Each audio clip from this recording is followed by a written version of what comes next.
As a kid, Bobby couldn't stand reflections. Even though he was just 9, and he saw himself as an old soul trapped in a kid's body, he'd avoid mirrors, puddles, and big glassy storefronts. Something about seeing his own face, or someone else's for that matter, mimicking his actions, set him on edge. Like most quirks, he kept this one to himself. Some folks can't stomach mushrooms, others can't stand the color pink. Bobby couldn't stand reflections. And there was no point sharing, as it wouldn't change a thing. This turned into a real problem when his family moved into a new house, a new town, and he got his own room. Bobby wasn't averse to having his own space for his toys and projects, but having one of his siblings around kept the dark at bay, made him feel safe. Alone, he'd have to fend for himself, which sounded all kinds of wrong. With a sinking heart, he went to check out his new room. Up the stairs, second door on the left. The room was at the corner of the house, and his attention first fell on the 2 big windows, one on each wall. The view was decent, he thought, looking at the neighbor's backyard with its above-ground pool and a trampoline. Then he saw the mirrors, and his heart nearly stopped.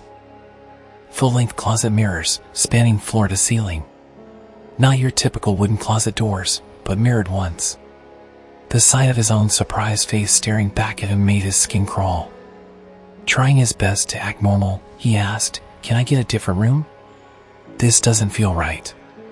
His mom, busy with the movers and arrangements, replied, "The other room is bigger, and your siblings will be sharing that one. You'll feel at home here once you've slept in it." Then she was gone, and Bobby was left alone with his worst nightmare, the giant mirrors. Having no choice, Bobby decided to face the music. He positioned his bed as far away from the mirrors as possible, choosing a corner opposite the windows and mirrors. His bed was arranged in a way that he could sleep without having to see his own reflection. That night, Bobby slept alone for the first time. The closet door left open, bedroom door ajar. Sleep was slow to come, but eventually, it did. Morning arrived, and Bobby woke up to his own reflection. Smiling. It wasn't a pleasant smile, it was a sinister grin, all teeth and malevolence. It was the sort of smile Bobby was sure he'd never make. So, he screamed, a piercing scream that brought his dad rushing into the room. "What's wrong, Bobby?" his dad asked.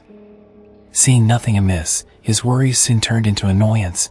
"The mirror, it's smiling at me," Bobby whispered. His dad looked in a mirror. There was nothing but their own worried reflections staring back. His mom and siblings entered the room then, and concern etched on their faces.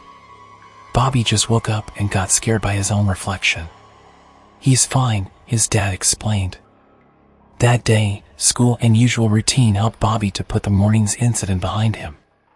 He tried to convince himself that it was just a dream. That night, he slept in his room again, doors ajar. He turned to the mirror, moving closer to his bed, and woke up to find his reflection smiling at him.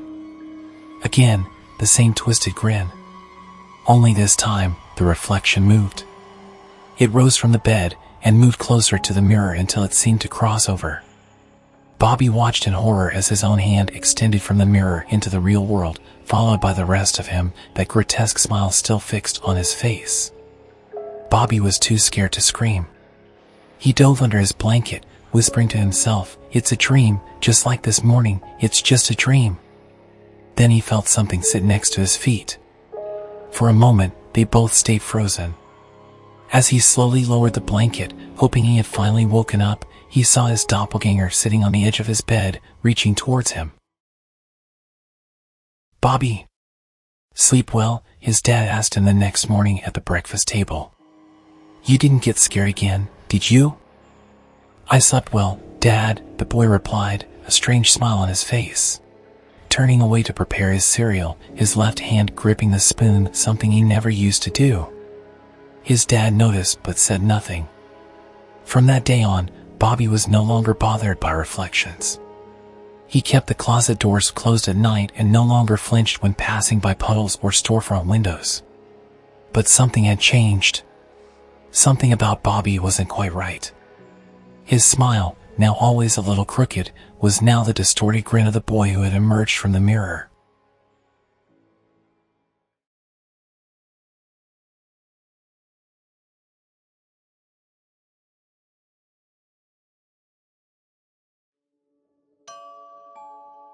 Most folks take showers after getting home from work or after a hard workout at the gym. Me? I've always been a nocturnal. I prefer to wash off the day when everyone else is snoring in bed. My family thinks it's a bit weird, I won't lie, but I've got this thing about washing off the day's dirt when the world's quiet and everyone else is in the land of dreams. Can't remember when this habit started, but it's been going on for so long it's become second nature. One particular Friday night, I just wrapped up a jog with a pal of mine. We have this tradition of clocking in a few miles every end of the work week, just to keep ourselves sharp. I arrived home and immediately shed my sweaty clothes. My shower was waiting, steaming up the bathroom with scalding hot water. I like it that way, hot enough to fog up every surface and transform the room into a personal steam sauna. So, there I was, halfway through my evening ritual, lathering soap all over my skin when I heard a whisper. A soft, "Hey." I paused for a second, thought I was imagining things. Then it came again, a little bit clearer this time. That was enough for me. Shut off the water, threw on my clothes, and booked it out of there faster than you can say boo. The next Friday? Well, that one was a whole different story. This time it was a tapping, like an impatient finger rapping against the bathroom mirror. I yanked the shower curtain back, half expecting to see someone in the bathroom with me. But it was just me, and the door was still bolted from the inside. The only sound now was the water splattering onto the tile floor from the still running shower. A shiver ran down my spine, but I convinced myself it was nothing. Just me being paranoid. I wish I could say things got better, but the following Friday took a nosedive into the terrifying. I'd been at a party with a friend, not a big fan of those, but it was an old buddy hosting and I didn't want to decline. Came back home way past midnight. I was dog-tired, but that wasn't going to keep me from my nighttime shower. There I was, standing under the hot spray, eyes nearly shut from fatigue, when this strange noise made me freeze. Sounded like a finger dragging down a wet mirror. I squinted out from behind the curtain, but saw nothing unusual. Shaking my head, I went back to my routine, but then there was a shadow. A movement that wasn't mine. The fear gripped me so tight, I didn't dare move the curtain again. Before I could get a good look at what was causing it, water splashed into my eyes. Blindly, I tried to wipe it off, and by the time I could see again, the shadow had disappeared. I told myself it was just exhaustion playing tricks on me. I finished up my shower and was checking out my tired face in the mirror when the light started to flicker. One moment it was me in the reflection, the next there was a girl staring back.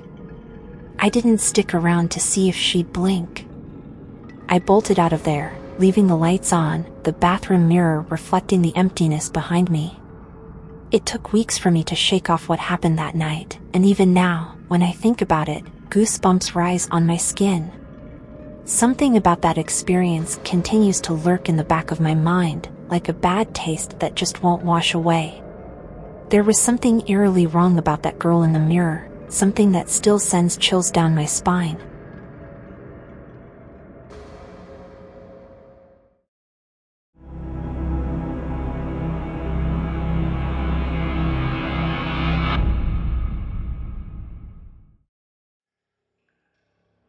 Ethan, a teenage kid always on the receiving end of school bullies, finds his solace in the virtual world of online chats.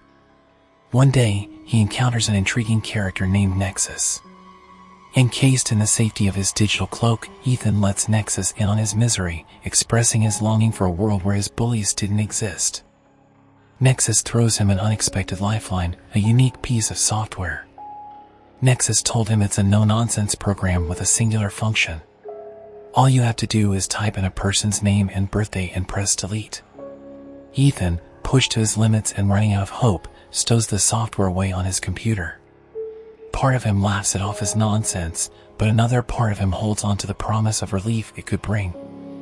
On the back of one particularly brutal day of being teased and bullied, Ethan's patience snaps. He hunts down his bullies on Facebook, jots down their details, and feeds them into the software. With a deep breath, trying to steady his shaking hands, he hits the delete button. The next day, school is a whirlwind of confusion and fear. There are cops parked around the school, and students huddled together, speaking in hushed whispers. The school, usually alive with the hum of routine chaos, is now a maze of paranoia and hushed rumors. The reason? Ethan's bullies have disappeared without a trace. The news slams into Ethan like a truck. The software did what it was supposed to do. Every whisper that zips past him feels like a pointed accusation. Every sidelong glance seems to hold a silent question. His stomach churns with fear and guilt, the secret he harbors weighing him down like a leaden anchor. Midway through the day, the atmosphere thickens when a detective walks into Ethan's classroom. The usual classroom noise dies down to an eerie silence as the detective starts speaking. He talks about the missing students, his stern gaze scanning the room as he urges anyone with information to come forward. Ethan's heart hammers against his chest so hard he feels it might burst out. He keeps his head down, struggling to maintain his composure under the detective's steely gaze. When he finally gets home, he's met with a message from Nexus, a simple, eerie smiley face. Before he can respond, Ethan's world spirals into a nightmarish sequence. His hands start fading away. Fear grabs him, twisting his insides as he realizes he's slowly disappearing. Just before he vanishes completely, Nexus leaves him with a haunting parting message. You know what's better than trying to make the world better? Not having a world at all. In his final moments, Ethan is left grappling with the enormity of Nexus' words. The software he thought was a simple tool for personal justice was, in fact, something far more sinister.